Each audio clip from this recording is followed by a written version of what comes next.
சென்னையில் இன்று நடைபெறுகிறது விமானப்படையின் பிரம்மாண்ட சாகச நிகழ்ச்சி. மெரினா கடற்கரையில் பல லட்சம் பேர் வருவார்கள் என எதிர்பார்ப்பு.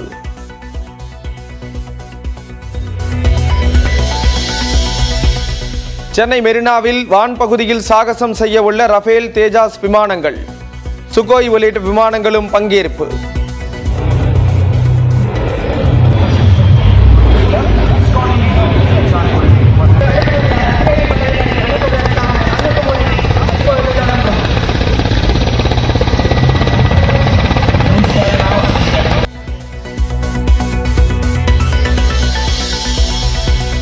சென்னையில் விமான கண்காட்சியை ஒட்டி காமராஜர் சாலையில் போக்குவரத்து நிறுத்தம். பாஸ் வைத்திருக்கும் வாகனங்களுக்கு மட்டுமே அனுமதி.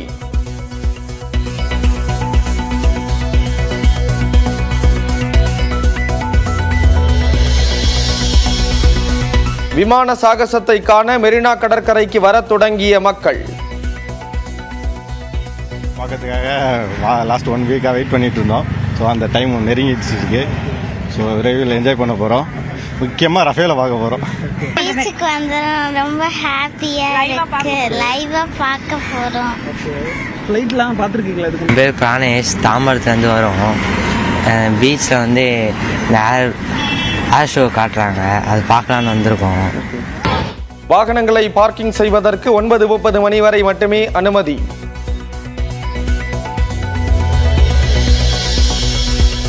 விமான சாகசங்களை காண வருவோருக்காக சிறப்பு பேருந்துகள் இயக்கம். பாதுகாப்பு பணிக்காக 8000 போலீசார் குவிப்பு.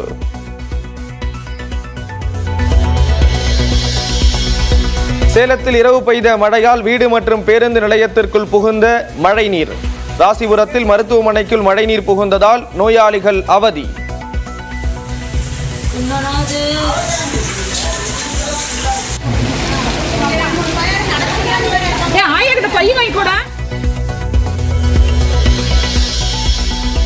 அக்டோபர் 15 வடகிழக்கு பருவமழை தொடங்க வாய்ப்பு. இயல்பை விட அதிகமாக மழை பெய்யும் என்றும் வானிலை மையம் கணிப்பு.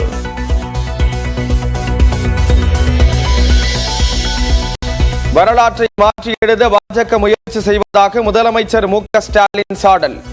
திமுகவை குடும்ப கட்சி என்று சொன்னால் கோபம் வருவதில்லை என்றும் எம்பி திருச்சி சிவாவின் புத்தக வெளியீட்டு விழாவில் பேச்சு. கட்சிகள் எல்லாம் நம்மளை பார்த்த குடும்ப கட்சி என்று சொல்லும் போது எனக்கு கோபம் வர்றதே கிடையாது.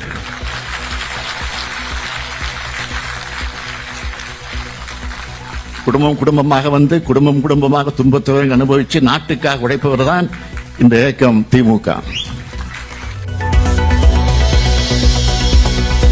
சென்னை மெட்ரோ ரயில் 2ஆம் கட்ட திட்டத்தின் 65% தொகையை மத்திய அரசே வழங்கும்.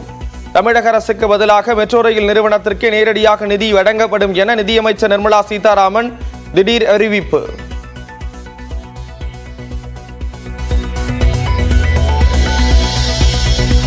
நாளை முதல் செயல்பாட்டுக்கு வரும் பட்டினப்பாக்கம் மீன் மார்க்கெட். கடைகள் ஒதுக்குவதில் இருந்த சிக்கல்கள் தீர்த்து வைப்பு.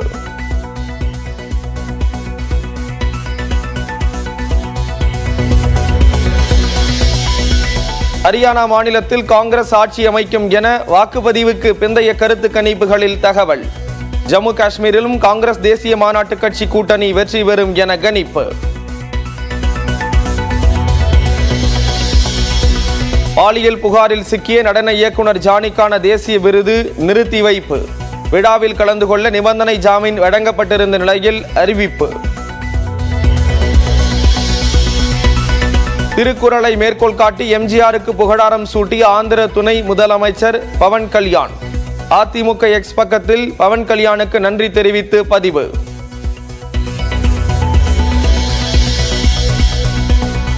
ஹிஸ்புல்லாவின் அடுத்த தலைவர் என கருதப்பட்ட ஹசீம் சஃபீதீன் கொல்லப்பட்டதாக தகவல். அவரை தொடர்பு கொள்ள முடியவில்லை என ஹிஸ்புல்லா அமைப்பு விளக்கம். தங்களை சீண்டினால் கற்பனை செய்ய முடியாத அளவுக்கு தாக்குதல் இருக்கும் என இஸ்ரேலுக்கு ஈரான் ராணுவம் பகிரங்க மிரட்டல். 7 முனை தாக்குதல்களை சமாளித்து வருவதாக இஸ்ரேல் பிரதமர் நெத்தன்யாகு பெருமிதம்.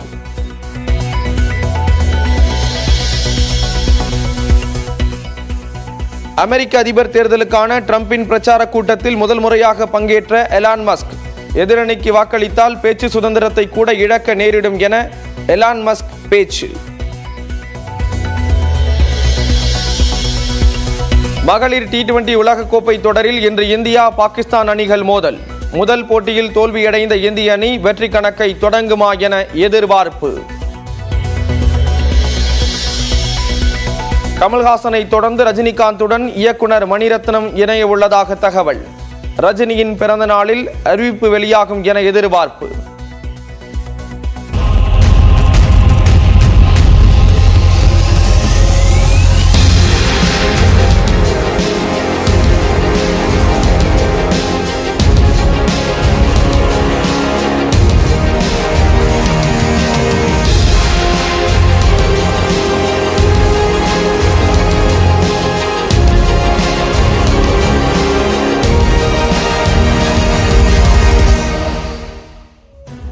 சென்னை மெரினா கடற்கரையில் நடைபெறக்கூடிய விமானப்படையின் சாகச நிகழ்ச்சியை காண பொதுமக்கள் படையெடுத்து வருகிறார்கள். மேலும் காமராஜர் சாலையில் போக்குவரத்து நிறுத்தப்பட்டுள்ளதுடன் பொதுமக்கள் வாகனங்களை நிறுத்துவதற்கு சிறப்பு ஏற்பாடுகளும் செய்யப்பட்டிருக்கிறது. இது குறித்த விரிவான தகவல்களை நமது செய்தியாளர்கள் லிபிகா, சுபாஷ் பிரபு மற்றும் கோகுல் ஆகியோர் வழங்க இருக்கிறார்கள். முதலில் லிபிகாவிடம் பேசலாம்.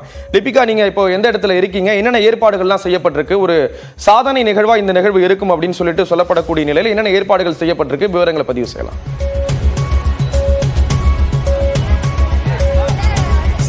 தற்போது நாம் சென்னை மெரினா கடற்கரையில் இருக்கக்கூடிய உழைப்பாளர் சிலை அருகில் தற்போது நாம் நின்று கொண்டிருக்கிறோம். இந்திய விமானப்படையானது 1932ஆம் ஆண்டு அக்டோபர் 8ஆம் தேதி தொடங்கப்பட்டது. இதை கொண்டாடும் விதமாக தற்போது அந்த இந்திய விமானப்படையினுடைய ஆண்டு விழாவானது தற்போது கொண்டாடப்பட இருக்கின்றது. 92 ஆண்டுகள் நிறைவடைந்து 93ஆம் ஆண்டில் இந்திய விமானப்படையானது தற்போது அடியெடுத்து வைக்கப்படுகிறது. இதற்கான இந்த வான்படை சாகச நிகழ்ச்சியானது சென்னை மெரினா கடற்கரையில் தற்போது இன்னும் சற்று நேரத்தில் தொடங்க இருக்கின்றது. இதற்காக கிட்டத்தட்ட ஏராளமான பொதுமக்கள் மெரினா கடற்கரை நோக்கி படையெடுத்த வண்ணம் இருந்து வருகிறார்கள். அதன் நேரடி காட்சிகளை நமது ஒளிப்பதிவாளர் அருண் தற்போது நேரலையில் காண்பித்து வருகிறார்.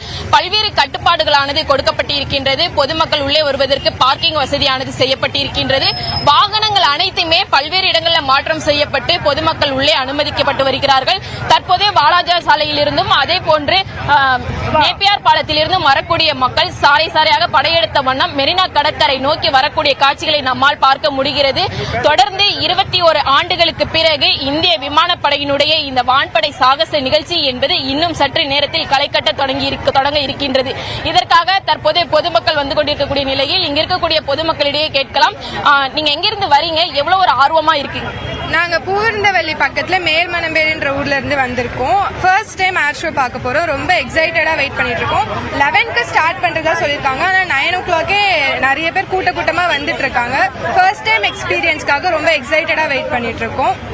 ஓகே, கடந்த 2 நாட்களாவே ரிஹர்சல் எல்லாம் போச்சு. நீங்க டிவில பாத்தீங்களா இல்ல நேர்ல வந்து பாத்தீங்களா? இல்ல, டிவில தான் பாத்துட்டு இருந்தோம். ரிஹர்சல் எல்லாம் ரொம்ப நல்லா இருந்துச்சு. அதை பார்த்துட்டு தான் இன்னைக்கு நேர்ல வந்திருக்கோம். ரொம்ப எக்ஸைட்டடா வெயிட் பண்ணிட்டு இருக்கோம். 21 ஆண்டுகளுக்கு பிறகு நடைபெறுது, எப்படி பாக்குறீங்க? இது ரொம்ப ஆவலா எதிர்பார்த்துட்டு இருக்கோம். இது மாதிரி பார்த்ததில்ல. அதுவும் நம்ம சென்னையில இது நடக்கிறது வந்து ரொம்ப சந்தோஷம். இதுக்காக தமிழ்நாடு அரசாங்கம் நல்ல ஏற்பாடுகளை செஞ்சிருக்காங்க. அங்கங்கே காவல்துறையை போட்டு பொதுமக்களை கட்டுப்படுத்துறாங்க. காலையிலேயே 6 மணிக்கெல்லாமே நாங்க கிளம்பிட்டோம். இங்க வந்து பார்த்தா 9 மணி கூட்டமே இருக்காங்க. பார்த்தா கடல் அலையானவங்களா அது மாதிரி கூட்டம், அவ்வளவு கூட்டம் இருக்கு இங்க. ரொம்ப இது நம்ம சென்னைக்கு ரொம்ப பெருமையான விஷயமா இருக்குது. நாங்க ரொம்ப ஆவலோடு எதிர்பார்த்து காத்துட்டு இருக்கோம். 11 மணி எப்ப ஆகும்னு காத்துட்டு இருக்கோம். தொடர்ந்து மற்றொருவரிடம் கேட்கலாம், நீங்க எங்க இருந்து வரீங்க? எந்த அளவுக்கு ஒரு ஆர்வமா இருக்கு வான்படை சாகச நிகழ்ச்சியை பார்க்கறது? நாங்க அம்பத்தூர்ல இருந்து வரோம். இங்க ரொம்ப ஆவலா இருக்கு, எப்போ இதை பார்க்க போறோம் அப்படின்ட்டு. இது வரைக்கும் டிவில தான் பார்த்துட்டு இருந்தோம் இந்த மாதிரிலாம். இப்போ ஃபர்ஸ்ட் டைம் நேர்ல பார்க்க போறோம். எப்படி இருக்கு தான் தெரிய போகுது. ஓகே, என்னென்ன போர் விமானங்கள்லாம் இதுல இருக்கு அப்படிங்கறது உங்களுக்கு தெரியுமா? தெரியாது, இதுக்கப்புறம் தான் போய் பார்க்கணும். தொடர்ந்து இங்க வரக்கூடிய காட்சிகளையும் நம்மால் பார்க்க முடியும். அந்த அளவுக்கு சிறப்பான ஏற்பாடுகளானது செய்யப்பட்டு வருகிறது. மக்கள் படையெடுத்த வண்ணமே இருந்து வருகிறார்கள். ஏற்கனவே 15 லட்சம் வரை மக்கள் வருவார்கள் என எதிர்பார்க்கப்பட்டு வரும் நிலையில் தொடர்ந்து மக்கள் மெரினா கடற்கரை நோக்கி படையெடுத்த வண்ணமே இருந்து வருகிறார்கள். பல்வேறு கட்டுப்பாடுகள் விதிக்கப்பட்டிருக்கின்றது. அதே போன்று பொதுமக்களுக்கு என்று பல்வேறு விதிமுறைகளும் கொடுக்கப்பட்டிருக்கின்றது. வரக்கூடிய பொதுமக்கள் வான்படை சாகச நிகழ்ச்சிகளை பார்க்க வரக்கூடிய பொதுமக்கள் அனைவருமே வெயில் அதிகமாக இருப்பதின் காரணமாக குடைகள், கூலிங் கிளாஸ் பாஸ் அதே போன்று தண்ணீர் பாட்டிலும் உடன் எடுத்து வர வேண்டும் எனவும் அறிவுறுத்தப்பட்டிருக்கின்றது. அவர்களுக்காக தற்காலிக கழிப்பிட வசதியும் ஏற்பாடு செய்யப்பட்டிருக்கின்றது. தொடர்ந்து 6500 காவல் உயர் அதிகாரிகள் உட்பட ஆளுநர்கள் அதே போன்று ஊர் காவல் படையினர் என கிட்டத்தட்ட 8000 காவல்துறையினர் பாதுகாப்பு பணியில் ஈடுபட்டிருக்கிறார்கள். தொடர்ச்சியாக அதே போன்று உயர் கோபுர மட்டங்கள் அமைத்து கண்காணிக்கப்பட்டு வருகிறது. அதே போன்று ட்ரோன் கேமராவும் அமைக்கப்பட்டிருக்கின்றது.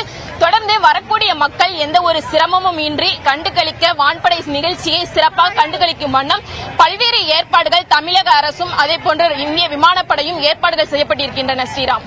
கண்டிப்பா லிபிகா, மக்கள் கூட்டத்துக்கு மத்தியிலிருந்து விவரங்களை கொடுத்தீங்க. தொடர்ந்து நம்ம பேசலாம். அடுத்ததாக செய்தியாளர் கோகுல் இணைந்திருக்கிறாங்க, அவங்க கூட பேசலாம். கோகுல், போக்குவரத்தை பொறுத்தளவுல என்னென்ன விஷயங்கள் ஏற்பாடுகள் செய்யப்பட்டிருக்கு? ஏன்னா லட்சக்கணக்கான மக்கள் வரக்கூடிய ஒரு நாள், என்னென்ன போக்குவரத்துல மாற்றங்கள் செய்யப்பட்டிருக்கு? பார்க்கிங் பொறுத்தளவுல என்னென்ன ஏற்பாடுகள் செய்யப்பட்டிருக்கு கோகுல்?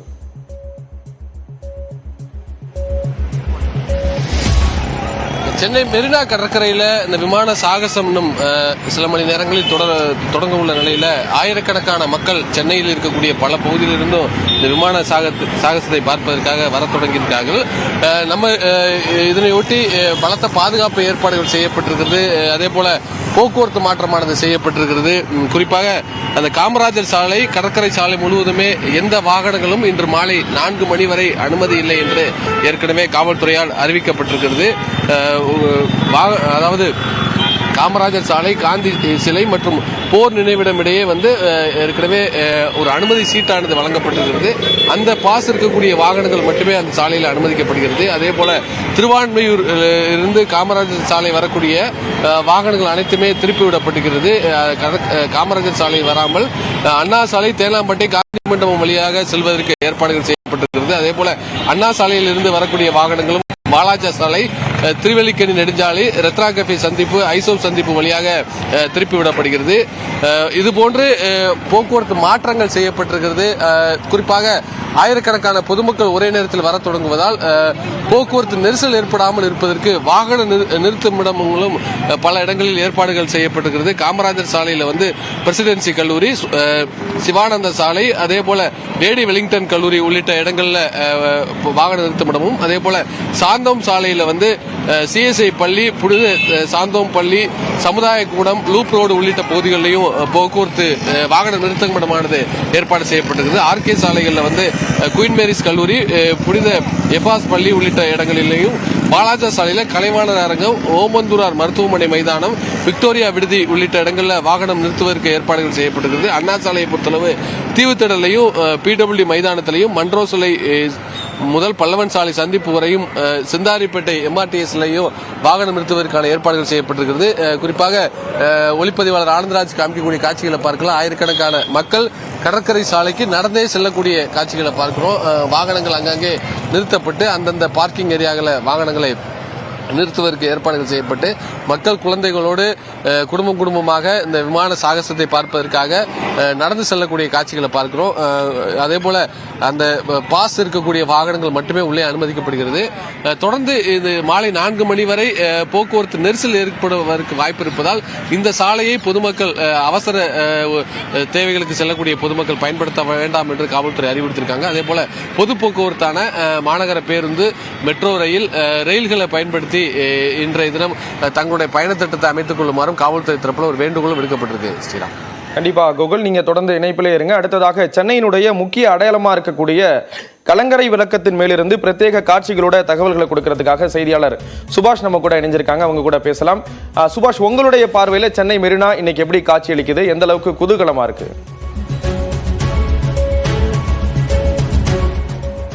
அகண்ட விரிண்ட ஒரு காட்சியை தான் நம்மளால பார்க்க முடியுது. மக்கள் வெள்ளம் இன்னும் சில நேரங்களில் நிரம்ப இருக்கிறது. 11:30 மணி அளவில் இந்த வான் சாகச நிகழ்ச்சியானது நடைபெற போகிறது. மெரினா கடற்கரை எவ்வளவு பெரிது என்பதை இங்கே கடற்கரையினுடைய இருக்கக்கூடிய கலங்கரை விளக்கத்திலிருந்து பார்க்கும்பொழுதுதான் நமக்கு தெரிகிறது. அதனுடைய பிரமிப்பும், அதனுடைய அழகும், அதனுள் இன்று நடக்கக்கூடிய சாகசத்தின் நிறைவான நிகழ்ச்சியாக நடைபெற இருக்கிறது. பொதுமக்கள் வர தொடங்கிவிட்டார்கள். சாரசாரியாக சர்வீஸ் சாலையிலிருந்து மணற்பரப்புக்குள் பொதுமக்கள் மெல்ல மெல்ல வர தொடங்கி இருக்கிறார்கள். இன்னைக்கு ஒரு விஷயம் நல்ல விஷயமா நடந்திருக்கு. இயற்கை நமக்கு சாதகமாக இருக்கிறது. சற்று குளிர்ச்சியான சூழ்நிலையாக இருக்கிறது. ரிஹர்சல் நடந்த போதெல்லாம் வெயில் மிக கொடூரமாக வாட்டி வதைத்தது. ஆனால் இன்றைய தினத்தில் சாகசம் நடைபெறும் இன்றைய நாளில் வெதர் கண்டிஷன் சென்னை வாசிகளுக்கு சாதகமாக சற்று குளுமையாக காணப்படுகிறது. இவ்வளவு உயரத்தில் ஏறத்தாழ 300 அடிக்கு மேல இருந்து இந்த காட்சிகளை பார்க்கும் பொழுது ஒரு பிரம்மாண்டமான வான் சாகசத்தை நம்ம காண போறோம். எல்லோரும் தொலைக்காட்சி வாயிலாக காணும் பொழுது ஒரு தனிப்பட்ட முறையில் ஒரு செய்தியாளராக நேரடியாக இதை விட்னஸ் பண்ண போறோம். 72 ஏர்கிராப்ட்ஸ் இதுல சாகசங்கள்ல ஈடுபட போறாங்க. ஒட்டுமொத்தமாக மெரினா முழுவதுமாக மனித தலைகளாக நிரம்பி இருக்கிறது. இதற்கு முன்னாக இதே மெரினா கடற்கரையில் நமக்கு காணும் பொங்கல் போன்ற நிகழ்ச்சிகள் எல்லாம் பொதுமக்கள் அதிக அளவில் கூடனதை நம்ம பார்த்தோம். ஆனால் இந்த முறை அதையெல்லாம் முறியடிக்கும் வகையில் கிட்டத்தட்ட ஒரு 8 to 15 லட்சம் மக்கள் வருவாங்கன்ற ஒரு நம்பிக்கையில போக்குவரத்து எல்லாம் மாற்றம் செய்யப்பட்டு மக்களுக்கு பல்வேறு பேருந்துகள் வசதி எல்லாம் செய்யப்பட்டு காமராஜர் சாலை முழுவதுமாக போக்குவரத்து நிறுத்தம் செய்யப்பட்டிருக்கிறது. தற்போது மக்கள் வர தொடங்கி இருக்கிறார்கள். அலையலையாக குடும்பமாக நண்பர்களுடன் உறவினர்களுடன் இந்த மெரினா கடற்கரையில் வான் சாகசத்தை பார்ப்பதற்காக வந்திருக்கிறார்கள். மிக பிரம்மாண்டமாக தெரிகிறது. நம்ம கரெக்டா விவேகானந்தர் இல்லத்திற்கு நேர் எதிராகவே இதற்கான சாகசத்தை எதிர் திசையிலிருந்து பார்ப்பதற்கான இடங்கள் எல்லாம் அமைக்கப்பட்டிருக்கின்றன. அப்படிப்பட்ட சூழ்நிலையில் இன்றைய தினத்தில் இன்னும் வெகு சில நிமிடங்கள்ல இது நடக்க போகிறது. 72 ஏர்கிராப்டோட இருக்கக்கூடிய விமானிகள்ல இருந்து எல்லாரும் உற்சாகம் தர வகையில சென்னை வாசிகள் அவங்களை உற்சாகப்படுத்தும் வகையில நம்மளுடைய நாட்டின் பெருமையான ஏர்போர்ஸோடைய பலத்தை காட்டும் வகையில அவங்களுடைய ஆண்டு விழால இதை சென்னையிலிருந்து மெரினா கடற்கரையிலிருந்து கண்காணிப்பது பார்ப்பது என்பது ஒரு அரிதினும் அரிது.